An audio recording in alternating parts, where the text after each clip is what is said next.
करूंगा, लेकिन नारे के साथ में। सरकार इस देश की चालक है, आदिवासी इस देश का मालिक। सरकार इस देश की चालक है, सरकार इस देश की चालक है।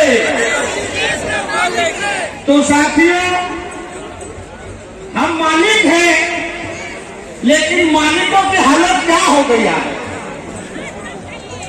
सरकार हमारी चालक है और हम मालिक हैं, लेकिन आज मालिकों को गुलाम बना दिया।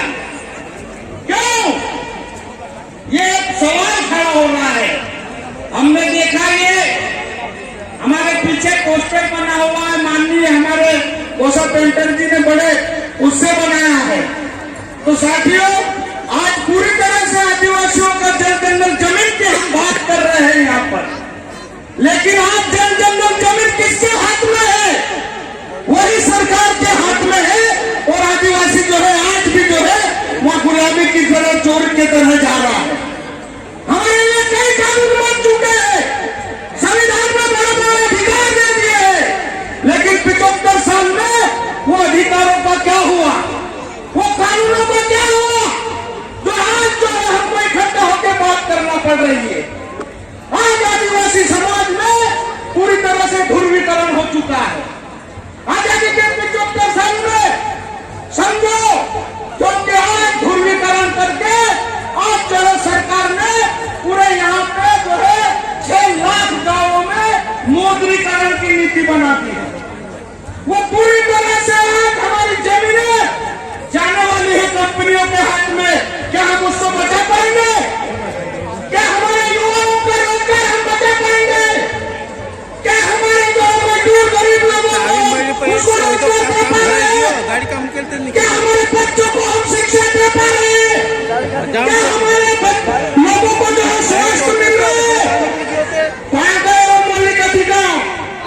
कहाँ गए हमारे अधिकार? तो आज जरूरत है हमको साथियों, ये पूरा देश जो है आजाद है, हम भी आजाद है बोलते हैं ना। आज तो हम पूरा जो है 13, 14, 15 जनवरी को चारों तरफ जो है हमारे ये खीलखंड इलाके में आदिवासी एकता परिषद का महासम्मेलन कर रहे हैं। तो आज 75 साल में जो है हमारे सारे अधिकारों का हनन हो रहा है। तो क्यों ना हम दिल्ली जाके उस संसद को घेर ले, ताकि जो है हमारे सारे अधिकार हमको मिल जाए।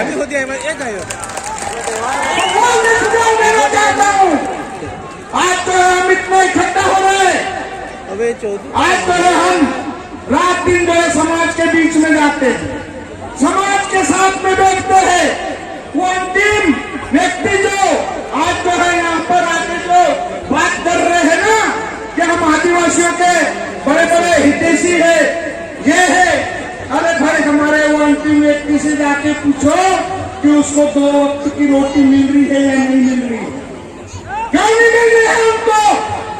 क्या 75 साल में आदिवासियों का ये विकास हुआ है?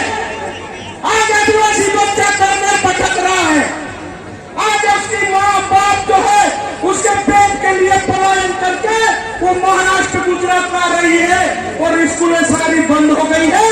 और सरकार जो है पूरी तरह से जो अनुसूचित जिलों में संविधान बोलता है कि अनुसूचित जिलों में प्राइवेट स्कूलें नहीं खुलना चाहिए, तो ये हमारी सरकार प्राइवेट स्कूलें क्यों खोल रही है? इसके लिए हमको लड़ना पड़ेगा जैसे हम लड़ रहे हैं। मेरे को याद है कि मैं पिछले समय में महामहिम राष्ट्रपति प्रणब मुखर्जी के सामने बात रखी थी। मैंने कहा था उनको कि आप जो है संवैधानिक पद पे बैठे हो और आदिवासियों को जो अधिकार दिए हैं उनकी शिक्षा क्यों छीनी जा रही है? हमारी सरकार जो है प्राइवेट स्कूलें क्यों कर रही है? जबकि संविधान बोलता है कि जो है सरकारी स्कूल में राष्ट्रपति का बच्चा भी पढ़े, मजदूर का भी, मुख्यमंत्री का भी, कलेक्टर का भी, नेता का भी। तो हमारी स्कूल में समान शिक्षा व्यवस्था क्यों नहीं लागू हो रही है? इस बात को हमको करना पड़ेगा साथियों। अगर शिक्षा मिलेगी तो हम जो है हमारे जो अधिकार है उसको हम सुरक्षित रख लेंगे।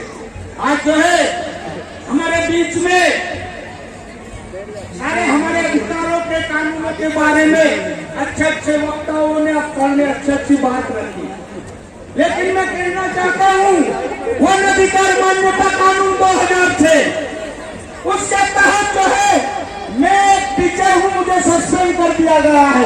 मैं इसलिए बोलना चाहता हूँ क्योंकि मैंने समाज की बात करी थी।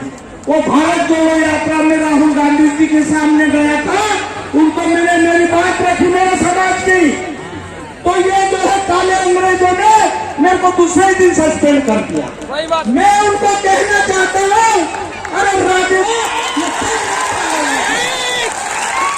तो इसीलिए मैं कहना यह भी चाहता हूँ क्योंकि हमने जो है पेशा कानून पे और वन अधिकार मान्यता कानून पे बहुत काम किए हैं, और मैंने हर घर जाके लोगों के दावे किए हैं।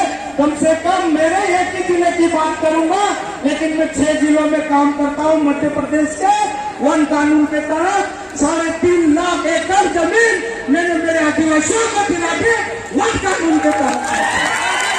उसके साथ में अभी जो है हम पूरा जो है गांव को जो है सीमांकन कर लेते हैं, उसमें वन अधिकार मान्यता कानून के तहत लिख देते हैं कि तक द्वारा सूचित किया जाता है कि धारा 2 धारा 316 एवं धारा 5 के तहत हमारी ताकत सीमा के अंदर आने वाला जल जंगल जमीन और संसाधन हमारे गांव का है, हमारी ग्राम सभा नियंत्रण करेगी। यहाँ पर हमारे बिना पूछे फॉरेस्ट के कलेक्टर का पाप भी नहीं घुस सकता हमारे गांव में। ये हमने लिखा है और मेरे बहुत सारे साथी भी आए हैं, बताएंगे हम ये ओरिजिनल काम कर रहे हैं। उसके साथ में मैं ये भी बताना चाहता हूँ पेशा कानून के, अभी दिल्ली में कॉन्स्टिट्यूशनल क्लब में एक बड़ी मीटिंग हुई थी, जहाँ पर जो है हमारे देश भर के बड़े बड़े संस्था संगठन वाले काम करने वाले बुद्धिजीवी लोग आए। वहाँ पर हमारे आदरणीय गजानन भाई ब्राह्मणे जी को बात रखने की बात आई, तो उन्होंने कहा पेशा कानून तो लागू होगा, अभी ये सरकार हमको गुमराह कर रही है, लेकिन हमने पंचायत राज उपखंड विस्तार अधिनियम 1996 के तहत जो है हमने जो है जंगलों में हमारे आदिवासियों की जमीन को जो है फॉरेस्ट विभाग को राजस्व विभाग ने हैंड ओवर कर दी थी। तो हमने गजानन भाई के साथ में हम लोगों ने बोला, थाने पर जाके बोला उनको कि हम एफआईआर दर्ज कराने आए हैं ग्राम सभा को लेकर। तो ग्राम सभा को लेकर हम एफआईआर दर्ज कराने थाने खेतिया थाने में पहुंचे, तो थानेदार को बोला हम एफआईआर दर्ज कराना। तो किसकी?